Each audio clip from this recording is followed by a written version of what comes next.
পবিত্র রমজান মাসের অনেকগুলো রাত আছে, যেই রাতগুলো সব কটা রাত দোয়া কবুলের, তারপরে অন্যতম কিছু রাত থাকে। কথা বলেন ঠিক কিনা? এর মধ্যে শ্রেষ্ঠ হলো পবিত্র রমজান মাসে লাইলাতুল কদর।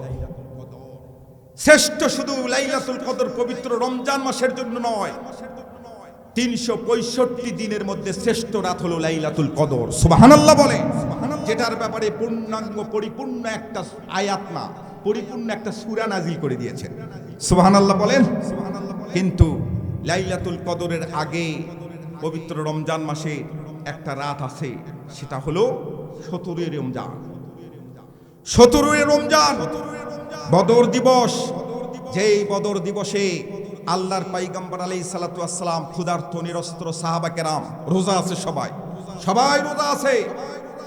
যদি দিন না থাকে, যদি মানুষ না থাকে, কোরআনুল কারীমের কোনো দাম আছে ভাই? কোরআনুল কারীমের কোনো দাম আছে মানুষ যদি না থাকে? আল্লাহ রাব্বুল আলামিন পয়গম্বরকে জিবরাইল মারফত জানাই দিলেন, ও পয়গম্বর, আপনার সমস্ত সাহাবীদেরকে ক্ষুধার্ত নিরস্ত্র অবস্থায় আছে, তাদেরকে একটা করে খেজুর দিয়ে দেন, তারা খেজুর খাক, রোজা ভেঙ্গে শেষ করে দেবে। সুবহানাল্লাহ বলে। কারণ এই মুহূর্তে প্রয়োজন, রোজার চেয়ে বেশি দরকার হলো মানুষ আগে বেঁচে থাকা। কথা বলেন ঠিক কিনা? আমাদের এই মুহূর্তে সময় এসেছে বেঁচে থাকার লড়াই, সামাজিকভাবে বেঁচে থাকার একটা লড়াই। মুসলমান ভাইরা রে আমার, ঐতিহাসিক বদরের ময়দান 313 জন ক্ষুধার্ত নিরস্ত্র সাহাবা কেরাম নিয়ে কেমনে মহান বিজয় অর্জন করলেন। এই বিজয়কে আল্লাহ রাব্বুল আলামিন কোরআনুল কারীমের ভাষায় ইয়াউমাল ফুরকান বলেছেন। এই বিজয় অর্জন করার পর আল্লাহর পয়গম্বর সাহাবা কেরাম সবাইকে ডাকলেন, বাবা, আমার সামনে যেমন আপনারা সুন্দরভাবে বসে আছেন, সেদিন পয়গম্বরের সামনে সমস্ত সাহাবীরা সুন্দরভাবে বসে পড়লেন। আল্লাহর পয়গম্বর বললেন, ও আমার সাহাবীরা, তোমরা বলো দেখি যুদ্ধ চলাকালীন কার কি অবস্থা হয়েছিল, কারগুজারি শোনাও। সুবহানাল্লাহ বলবেন না? আল্লাহর পয়গম্বর বললেন, কার কি অবস্থা হয়েছিল যুদ্ধ চলাকালীন সময় কারগুজারি করো। এক একজন সাহাবী দাঁড়ায় এক এক অভিজ্ঞতার কথা শোনাইতেছিলেন, কিন্তু একজন মাত্র সাহাবী ওখান থেকে পিছনের লাইন থেকে হাত উত্তোলন করলেন, লাব্বাইকা ইয়া সাদিক রাসূলুল্লাহ, নবী গো, যুদ্ধ চলাকালীন সময় আমি একটা বিষয় দেখেছি গো পয়গম্বর, যেই বিষয়টা দেখে আমি কিংকর্তব্যবিমূঢ় হয়েছি, হতবিম্ব হয়েছে, আমার বাকরুদ্ধ হয়েছে। আল্লাহর নবী বললেন, সাহাবী, কি তুমি যুদ্ধের ময়দানে দেখেছো? কোন বিষয়টা দেখে তুমি কিংকর্তব্যবিমূঢ় হয়েছো, হতবিম্ব হয়েছো, তোমার বাকরুদ্ধ হয়েছে? ওপেন সিক্রেট করে তাড়াতাড়ি আমার সামনে বলো। আল্লাহর পয়গম্বরের সামনে এই সাহাবী এবার দরদর করে চোখের পানিটা ছেড়ে দিলেন, ডাক দিয়ে বললেন, ওগো পয়গম্বর, যুদ্ধ চলাকালীন সময় আমি এক কাফেরকে মারার জন্য তরবারি উঁচু করে দৌড়াইতেছিলাম। হঠাৎ করে দেখি আমার ডান দিকে কেউ নাই, আমার বাম দিকেও কেউ নাই, আমার পিছনেও কেউ নাই। 17 রমজান আল্লাহর পয়গম্বর দেখলেন, আল্লাহর পয়গম্বরের সাহাবী দেখলেন, আমার ডান দিকে কেউ নাই, আমার বাম দিকে কেউ নাই, আমার পিছনেও কেউ নাই, কিন্তু খাপ থেকে তরবারিটা বের করে আমি উঁচু করে এভাবে দৌড়াচ্ছি। হঠাৎ করে লক্ষ্য করে দেখি, যেই কাফেরের ঘাড়ির উপর তরবারি চালাবো, ওর ঘাড়ির উপর তরবারি চালানোর আগেই তার ঘাড় থেকে মাথাটা জমিনের মধ্যে পড়ে গেল। আল্লাহু আকবার বলে। আল্লাহর নবী বললেন, সাহাবীরা রে,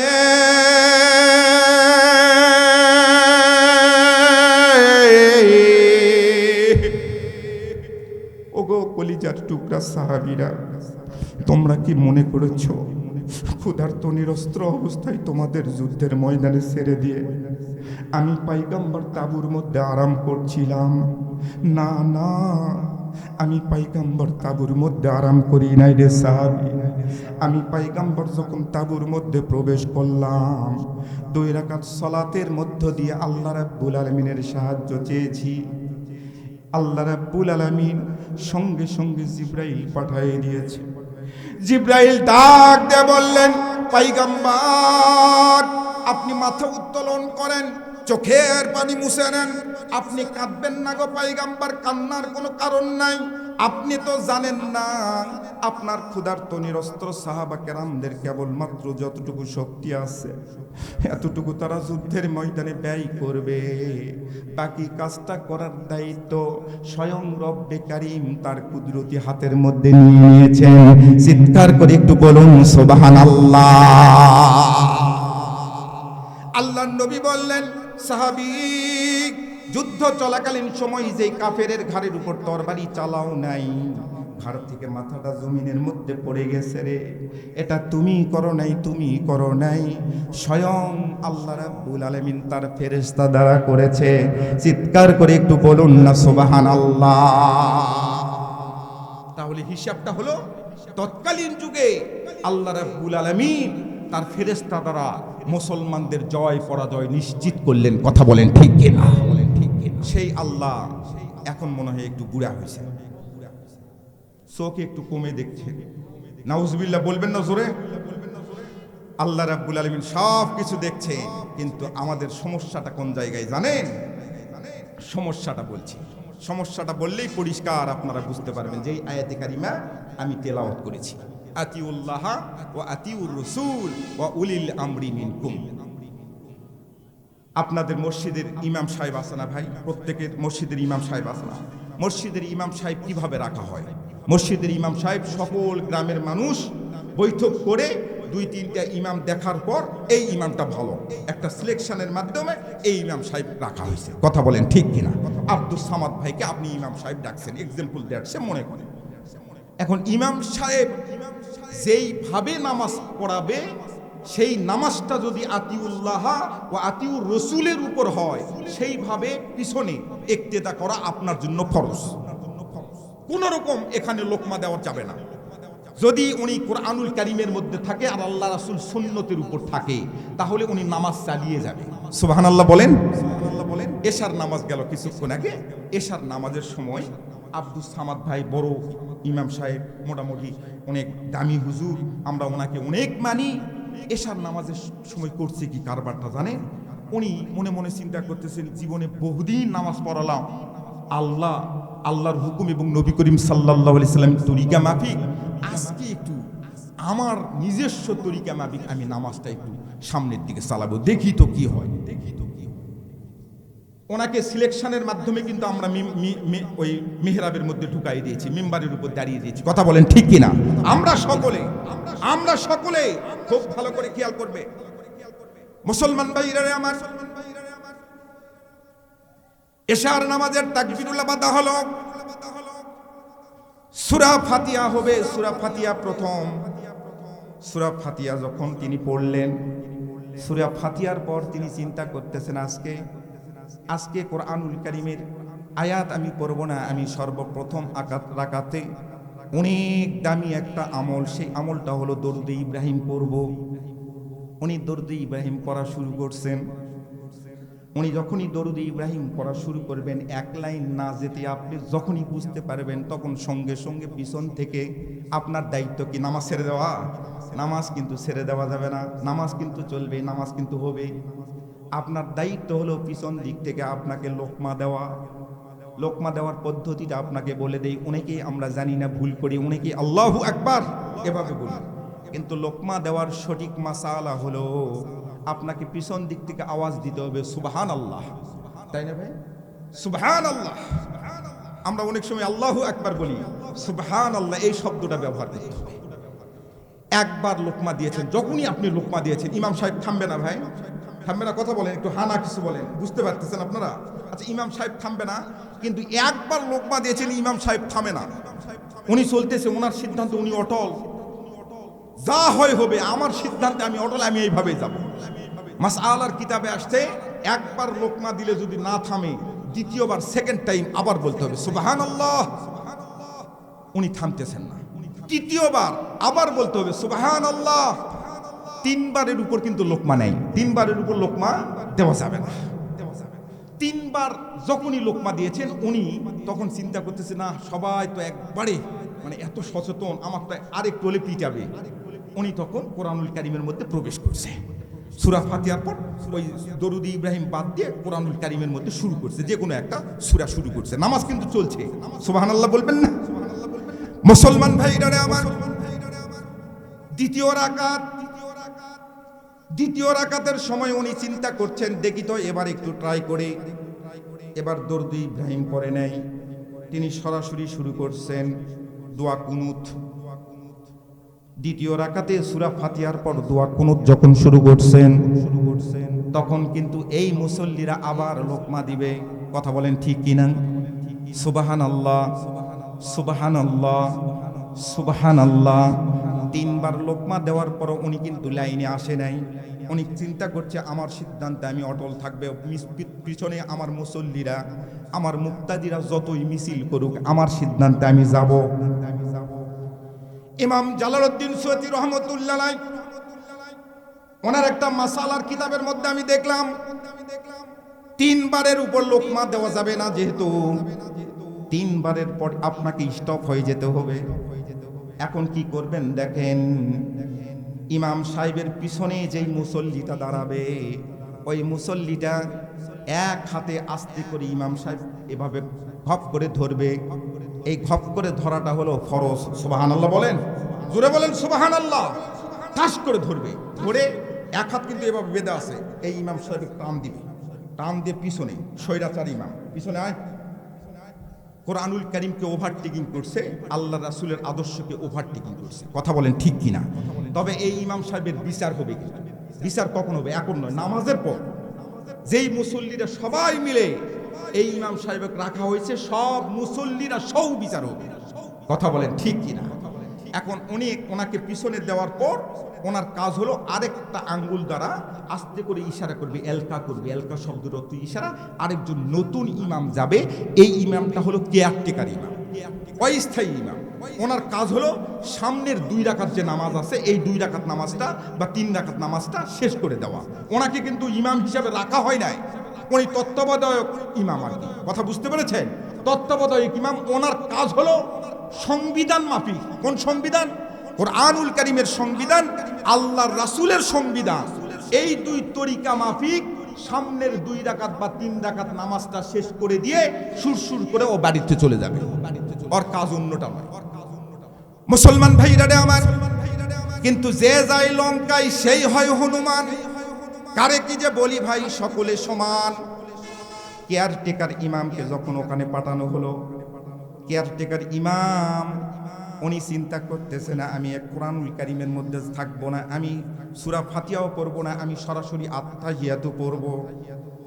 উনি যদি আত্তাহিয়াতু পড়া শুরু করে দেয়, মুসল্লিরা এবার ঠিক থাকবে বলেন তো?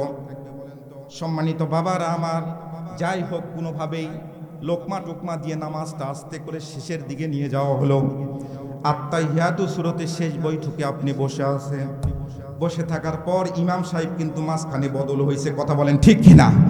ইমাম সাহেব বদল হয়েছে। আপনাদের সবাইকে জিজ্ঞাসা করতে চাই, ইমাম সাহেব মাঝখানে একটু সালাম ফিরাবে ডান দিকে, তারপরে অতিরিক্ত 2টা সেজদা দিতে হবে কিনা বলেন? কথা বলেন, দিতে হবে কিনা? আচ্ছা, ইমাম সাহেব একা সেজদা দিবে 2টা অতিরিক্ত, না মুসল্লিরা সবাই দিবে? মুসল্লিদের কোনো অপরাধ আছে? আপনারা বলেন তো, মুসল্লিদের কোনো অপরাধ আছে? মুসল্লিরা কোনো অপরাধ করে নাই, কিন্তু মুসল্লিরাও অতিরিক্ত সেজদা দিতে হবে। তার মানে ইমাম সাহেব কোনো যদি অপরাধ করে, ইমাম সমস্ত মুসল্লির উপরেই ফাইন বর্তায়। চিৎকার করে বলেন ঠিক কিনা? আমরা যাকে ইমাম হিসাবে সংসদে পাঠিয়ে দিব, নেতা বানাবো, এই ইমাম সাহেব যদি কোনো ভুল করে, আসমানি গজব যদি কোনোটা আসে, আইলা বলেন, শিডর বলেন, সাইক্লোন বলেন, হারিকেন বলেন, টাইফুন বলেন, জলোচ্ছ্বাস বলেন, বন্যা বলেন, যা কিছু গজব আসবে, যা কিছু আল্লাহ রাব্বুল আলামিনের পক্ষ থেকে ফাইন আসবে, শুধুমাত্র ইমাম সাহেবের উপর আসবে না, সমস্ত মুক্তাদিরের উপর এই ফাইন আসবে। মুসলমান ভাইরা আমার, হযরত নবী করিম সাল্লাল্লাহু আলাইহি সাল্লাম মসজিদে নববীতে উহুদের ময়দানে কে কে যাবেন, এইরকম একটা লিস্ট করা হচ্ছে, বড় একটা লিস্ট তালিকা করা হচ্ছে।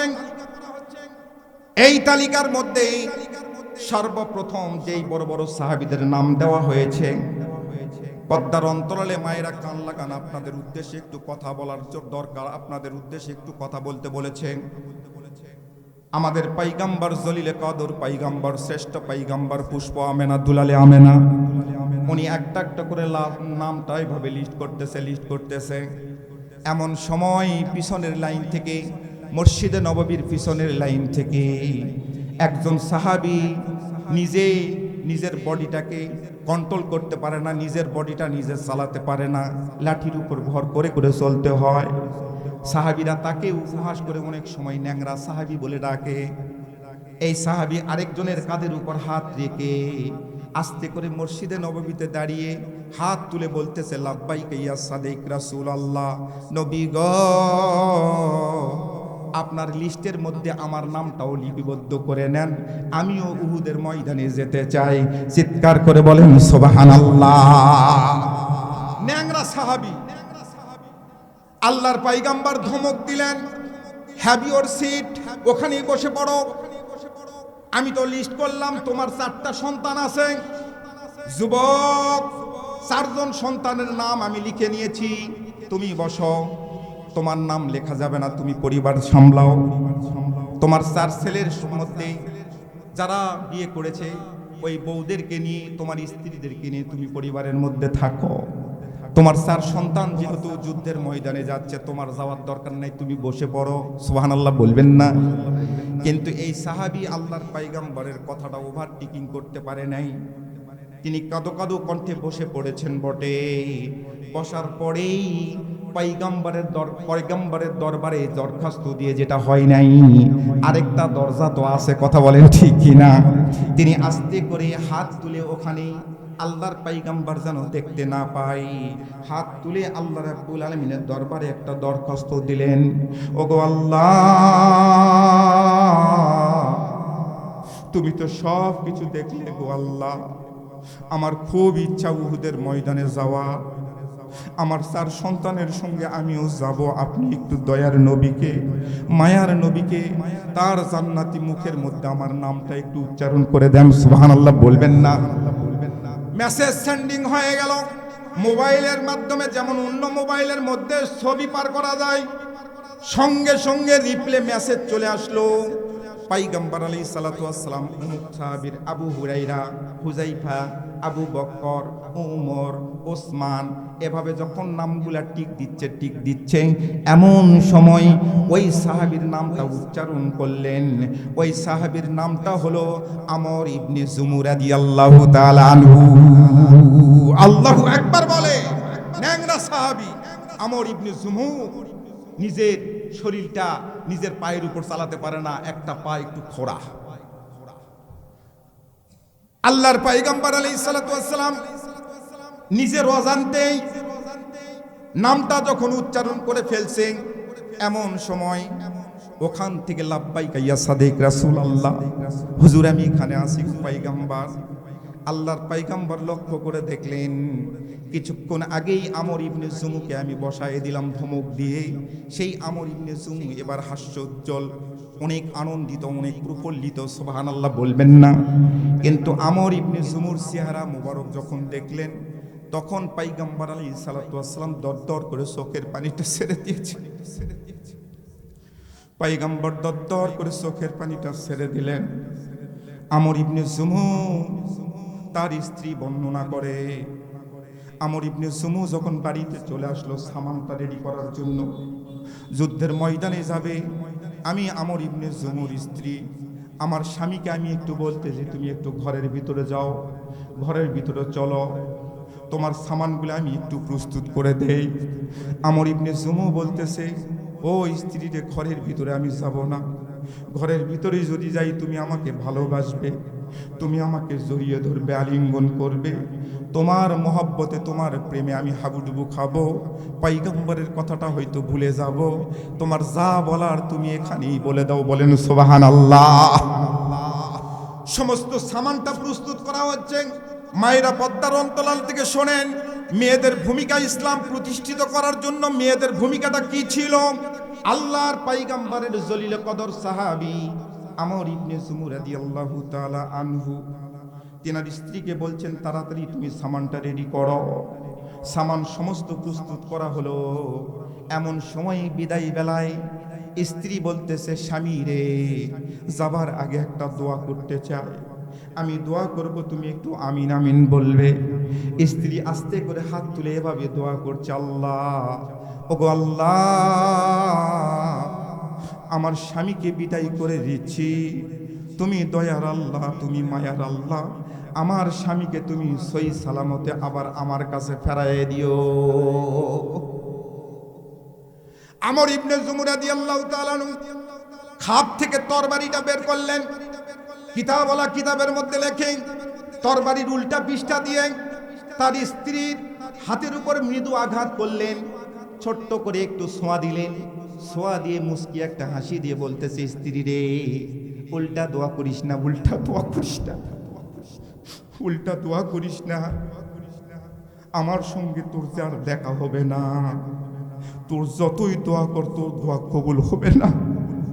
কারণ পয়গম্বর আলাইহিস সালাতু ওয়াস সালাম মসজিদে নববীতে যখন আমার নামটা লিস্ট করছিল, আমার নামটা লিপিবদ্ধ করে নিল, আমি স্পষ্ট দেখতে পেয়েছি পয়গম্বরের দুই গাল বেয়ে বেয়ে দরদর করে চোখের পানিটা পড়ছিল।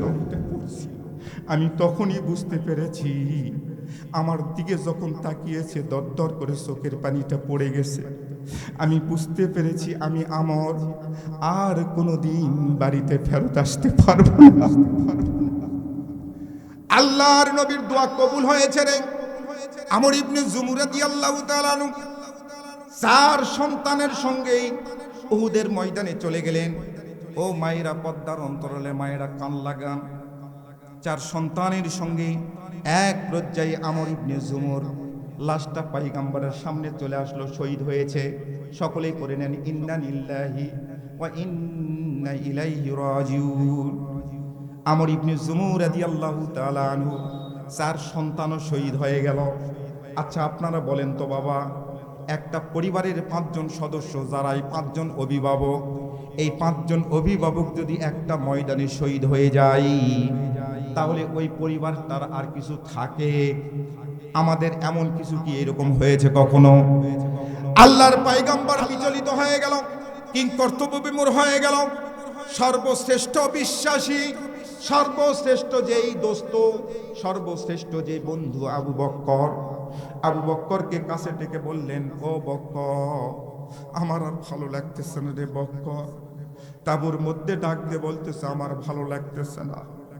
আমর ইবনে জুমুর নামটা কেন উচ্চারণ করলাম? আমর ইবনে জুমুর চলে আসলো, শহীদ হয়ে গেল। 4 সন্তান শহীদ হয়ে গেল। তার স্ত্রীর কাছে আমি পয়গম্বর কি জবাব দিব? কি জবাব দিব? তার স্ত্রী যদি আমার কাছে এসে জবাব চায়, জবাব চাওয়ার তো একটা বিষয়, কথা বলেন ঠিক কিনা? সেদিন জবাব চাওয়া তো দূরের কথা। আবু বকর সিদ্দিক রাদিয়াল্লাহু তাআলা তাবুর গেটের কাপড়টা, গেটের পর্দাটা একটু উঠায়ে দেখে, একজন মহিলা খুব দ্রুত বেগে ওই বালিরাশির দিকে, তাবুর দিকে, আল্লাহর পয়গম্বরের যে তাবু আছে এই তাবুর দিকে ওই মহিলাটা দৌড়াচ্ছে। বলেন সুবহানাল্লাহ। দূর থেকে এই দৃশ্যটা দেখছে আবু বকর সিদ্দিক আল্লাহর পয়গম্বরকে বলছে, ইয়া রাসূলুল্লাহ, আপনি একটু দেখেন তো, একটা মহিলা খুব দ্রুত বেগে আমাদের দিকে আসতেছে, আমাদের তাবুর দিকে আসতেছে, এদিকে যুদ্ধ চলছে, ওই মহিলাটা কে হতে পারে? দূর থেকে আসতেছে, আস্তে আস্তে আস্তে আস্তে আস্তে আস্তে যখন কাছে আসছে, আবু বকর সিদ্দিক রাদিয়াল্লাহু তাআলা বলছে, পয়গম্বর আর কেউ নয়, আমর ইবনে জুমুর স্ত্রী আপনার তাবুর দিকে আসতেছে। ও অবশ্যই সংবাদ পেয়েছে তার সন্তান, 4 সন্তান শহীদ হয়েছে, তার পতি শহীদ হয়েছে, তার স্বামী শহীদ হয়েছে, সংবাদটা পেয়েছে, আপনার কাছে আসতেছে, তার মানে আপনার কাছে কৈফিয়ত চাইবে। সেদিন এক মুসলিমি মহিলা পাগল হইয়া ছুটে চলেছে। কাফেররা বলছে, তোমার পতিপুত্র সবাই মারা গেছে।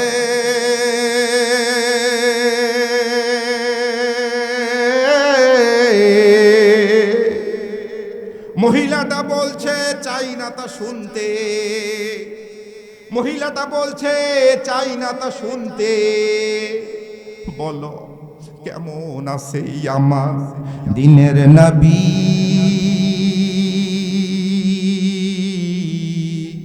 আমরা যে তার আদরের উম্মত, উম্মত হয়ে কয়দিন কেঁদেছি।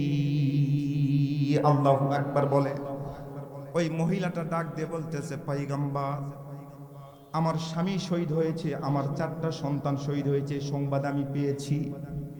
তাতে আমার কোনো যায় আসে না, কোনো রকম আমার চিন্তা নাই, কোনো রকম আমার কৈফিয়ত নাই, আপনার কাছে কোনো জবাবও আমি চাওয়ার জন্য আসি নাই। কিন্তু আমার কানের মধ্যে সংবাদ গেল, আপনি নাকি আহত হয়েছে, আপনি নাকি নিহত হয়েছেন, এরকম সংবাদ প্রচার হয়েছে। আমি শুধুমাত্র দেখার জন্য এসেছি আমার পয়গম্বর সুস্থ আছে নাকি। আল্লাহু আকবার বলবেন না? এটা হলো ইসলামী ইতিহাস, এটা হলো পয়গম্বর আলাইহিস সালাতু ওয়াস সালামের সুন্নাহ, এটা হলো ইসলামী জিন্দেগি। সুবহানাল্লাহ বলবেন না? ত্যাগের মধ্যেই আপনার লাভ, ত্যাগের মধ্যেই আপনার প্রশান্তি, ভোগের মধ্যে প্রশান্তি দেয়।